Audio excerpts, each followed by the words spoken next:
Well, I know time's running short, so I'll get straight into it. Just a little bit of background about China Skinny. We are a marketing, strategy, research, and digital agency, one of the best known in China. We work with a lot of multinationals, but right down to SMBs.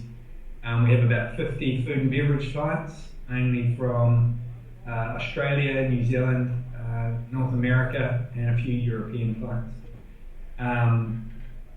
We are regularly contacted on Bloomberg, Reuters for our view, and we write the most read newsletter about marketing to Chinese consumers in the world. So recommend, if nothing else, just go to chinaskinny.com and sign up to the newsletter just for regular insights into the market. Anyway, getting into it, we hear a lot about China. We hear about it being the biggest auto industry in the world, the biggest tourism market, the biggest imported food market. What we're seeing today is just the tip of the iceberg. So if we look at some McKinsey stats, in 2012, approximately 17% of the urban population was considered affluent and upper middle class. So that's approximately where your target market is, those that can afford to buy premium imported food and beverage. And that's 17% of approximately 256 million urban households in China. If you fast forward 10 years, that population increases 100 million. There's mass urbanisation, people moving from the countryside to the cities, which I'm sure you're well aware of. There's expected to be another 100 million urban households in China. But of those urban households, the percentage that will be affluent and upper middle class grows from 17% to 63%. So that's a massive increase in the number of people who are looking to buy or who have the will and intent to buy imported foreign food. So if we look at how Chinese are spending their money, right now about 31% is on food and beverage, FMCG style products. So about a third, and that's a lot higher than the equivalent in Korea. It's about 21%. Japan, it's about 19%, and in the USA, it's just about 11%. And it's not unusual for developing countries. China is still, although it's very modern and big shiny towers and high, fast freeways, it's still developing. And it's not unusual for developing countries to have a much higher percentage of their income spent on food and beverage. But that food and beverage is it's a necessity, a basic necessity for life. But what we're seeing is, and we've done research in 12, one particular project, we did research in 12 Chinese cities, and of those increasing their spending on food and beverage, the highest 20% of income earners are actually the ones that are increasing their spending the most. And that's with good reason. In China, if you can afford it, you're going to pay extra for premium imported food that is safe, healthy, and less likely to poison your child. It's a big thing, and we're seeing it across the online channels, all the big internet providers, e-commerce providers like Alibaba and JD, which you probably heard about. They're all driving imported food. They're even investing in imported food companies. Singles Day, which is the biggest e-commerce day on the planet, there was a big focus on imported food and beverage. We were invited out to Alibaba's headquarters to cover the day, both prior to it, a month before, and then on the day. And there was a big pavilion for all the imported food and beverage providers on the day. So there's a real focus on that. Carrefour, the French supermarket, has just launched its biggest supermarket in Beijing, in Beijing. And 15% of those products stocked in there will be imported food. So a significant amount of imported food. It's where things are going. Everyone's talking about China's economy not going so well at the moment, and there are some pretty bad signs. If you're importing copper or Prada handbags, Swiss watches, things won't look so good. But if you're looking at imported food, things are a lot more rosy. So if we take August import figures based on right at the time where the stock was melting down, August import figures dropped 13.8% year on year in China, which is a pretty big drop. But if you look at food and beverage, that actually grew, imports grew 25%. So it just shows that broad brush, China is slowing down, but food and beverage and categories like that, it's definitely, it's actually speeding up. So there's a lot of focus there. But just talking about China in general, as I said, only 17% in 2012 were affluent and could afford or had the means to buy imported food. But if we look at China, we need to segment a lot of those consumers that are actually able to buy food. If we look at, or imported food, I should say. If we look at the population of China, does anyone want to hazard a guess how old the average US dollar millionaire in China is? Not sure. Not sure. Okay, so a clue, it's around 51 years old globally. In Hong Kong, it's 48 years old. In China, it is 38 years old. People are pretty young, pretty wealthy. The average Porsche owner is 35 years old compared to 52 in the States. And that's applied in income as well. So in America and most countries, the older you get, the more income you earn, the more experience you have. In China, the highest earning income group is 18 to 29 year olds. And the next highest is 30 to 45 year olds, and it drops off a lot after 46. And that's with good reason. Generally, younger Chinese are much more urban. They live in cities, and urban consumers earn 3 times more, or more than 3 times more than their rural equivalents. And also they are much more educated, much more likely to have a degree, much more likely to have studied overseas, so the earning capacity is significantly higher. In a few decades that'll be much more normal, but right now those with the younger are much more likely to have the disposable and discretionary income to purchase foreign imported food and beverage. And you look at their influence as well. 2/3 of international travellers, outbound travellers out of China, are under 35 years old. So they're much more worldly, much more open to foreign brands and products. And if you look at the US, the perception of America, if 59% of under 30-year-olds rate USA positively, whereas just 29% of those over 50 rate it positively. So older people are much more traditional, much more nationalistic. The younger people, almost 2/3 under 30, see USA as a great thing. They see it as a good contribution to the world, and much more open to those influences. One of my kind of most interesting China stories is from Henan province, which is central China, in 2013. And it was about a zoo, and the zoo advertised that they had a lion, and a big roaring lion.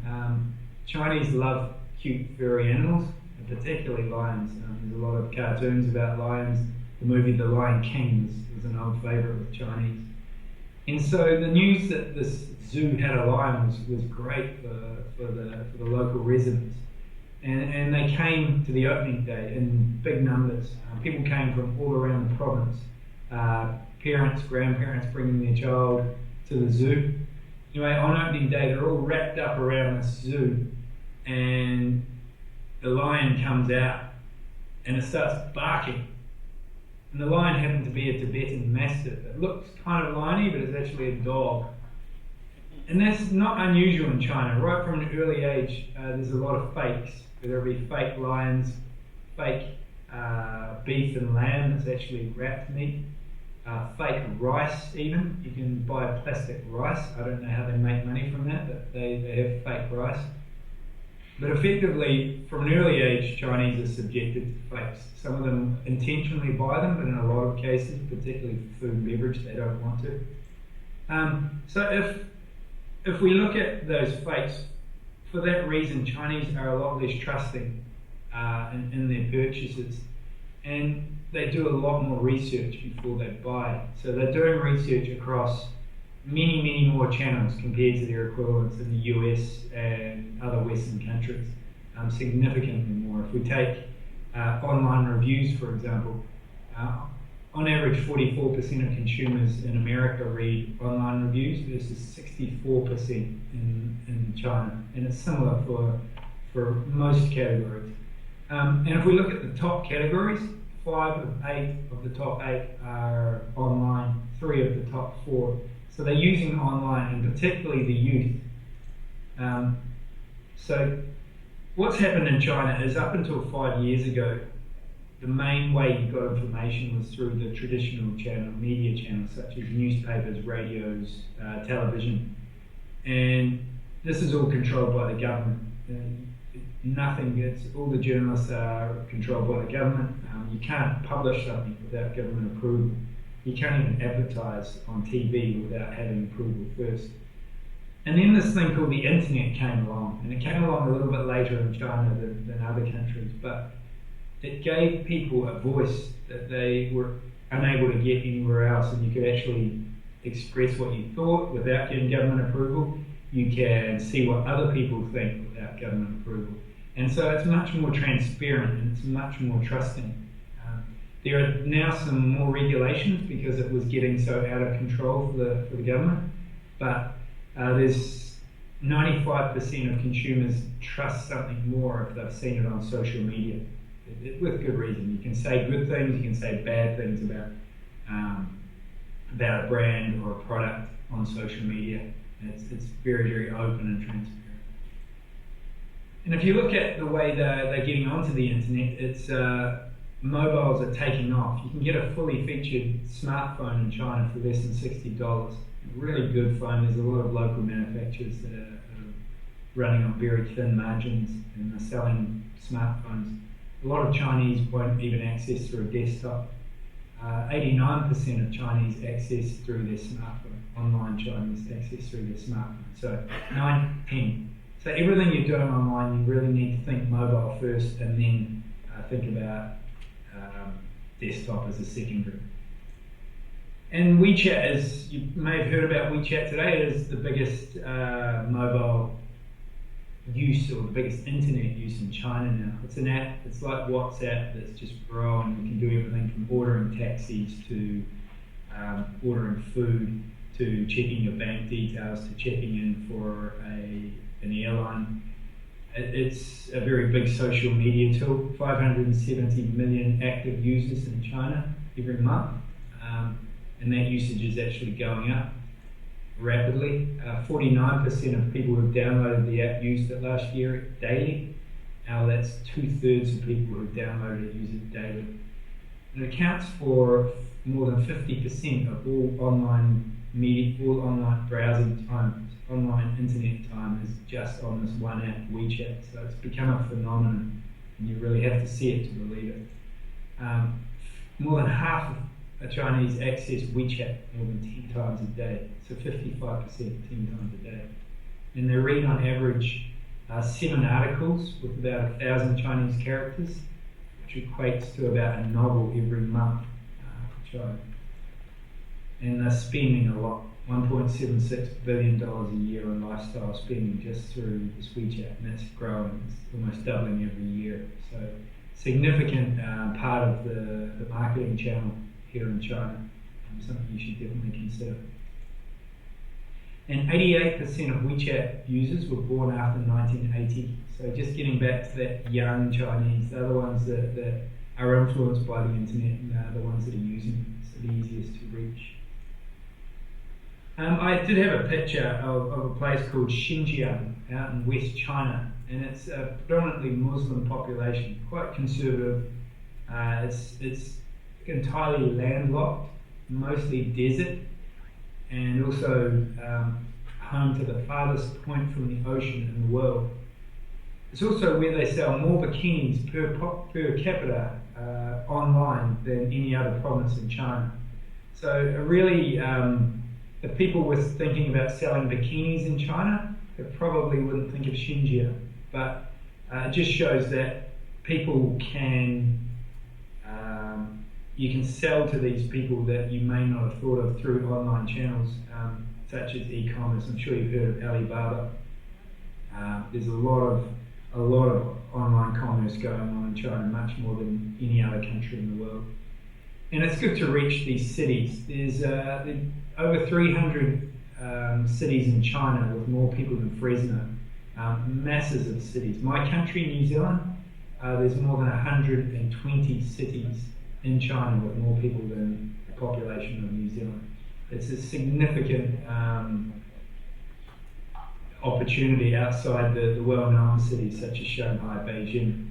And 75% of China's affluent population will live in these lower tier cities by 2020. And how do we reach these cities? If we were to get into the top 100 retailers in China, but let's take it, if we were to get into the top 100 retailers in America, we'd account for about 57% of the population. Whereas in China, 57% of sales. Whereas China, the top 100 retailers, physical retailers, account for just 8% of all sales in China. It's very fragmented, a lot of mom and pop stores. Whereas if you go online, that accounts for between 11 to 12%, depending on whose measures you use, of all sales. So a really good way to reach people that you may not have been able to reach through traditional retail channels. There's a reason Jack Ma did, and his IPO on the New York Stock Exchange last year was the biggest tech IPO in the history of the world. E-commerce is booming in China. It's part of the culture. When Chinese hear the word shopping, around half of them think about doing it online. And 14% shop online daily versus just 5% globally. And around 2/3 or 63% shop weekly versus those who do it globally. So it really is becoming a phenomenon. All the buzz around Alibaba is very justified. There's a lot of people buying online here in China. Mark, and getting back. Mark, sorry to interrupt. We need to move on to the panel discussion. Okay, so I'm sorry to interrupt you. We need to move on to the panel discussion. Yeah, okay. I'll just wrap it up then. So, 81% of online shoppers are born after 1980. I'll just talk through one last thing, and that is a customer journey of consumers. It's important to understand that it's quite different, the customer journey in China versus the US or most other countries. If we look at something wine, or Chinese don't know as much about wine as the average consumer in most countries, so they do a lot of research. And initially they'll do research on Baidu, which is like Google, and they'll search for basic things like how to drink wine, how to choose wine, is wine healthy? And healthy is the number one reason Chinese drink wine. And then when they get a little more sophisticated, they'll go on to the e-commerce platforms, and they'll search for more specific things like brands, types of grapes, types of wine, much more sophisticated searches. The social media plays a big part, and then there'll obviously be a lot of offline influence as well, seeing tastings in stores, road shows, that type of stuff. But the interesting thing is, if we were to look at customer journey of an American consumer buying wine online, most of that would be Google, that just go into Google and search for things. In China, about 1/3 of searches for wine are on Baidu, which is the Chinese Google, versus e-commerce platforms, which account for more than 2/3. So e-commerce is not just a selling platform, it's also a marketing platform. It's a lot of information. The average e-commerce site has significantly more information than the average one in America. And also a lot of reviews from customers, which are very important. So just to wrap up, China is a significant opportunity. As I said, the middle class is growing very fast, the affluent classes, but it is also very competitive. So you really want to understand your target market. In this case, in most cases, it's the youth, the wealthy youth that are open to foreign brands. understand the channels they're using to buy, whether it be online and offline, most likely both, and understand the journey they get to buy. And then China is dynamic. Like we go to presentations where people will have a presentation they used last year, it's also out of date. We have to change our presentations every couple of months just because things are changing so rapidly here in China. So I'm sorry, it's probably not the most ideal platform to watch a presentation from. I'm sorry you couldn't see the slides. Hopefully you got something out of it. And I know JP is here in the audience, very good man to talk to. Very obviously he's our China Skinnies man on the ground in China. Worth having a word to. He knows a lot of stuff about China and he can direct stuff to us if you want anything specific from the mainland. But I would recommend going on to chinaskinny.com, signing up for our newsletter. It's non-salesy, it's just facts, weekly information about what's happening in China. Always a big focus on food and beverage and consumers in general. So free source, and we'll keep you up to date if you're interested in this market. But very nice to talk to you, and I believe after the panel you can talk to JP for questions and things. All the best, and I hope the rest of the day goes well. Thank you for joining us, Mark. And we'll talk No about problem. it, and I'm sure JP will follow on.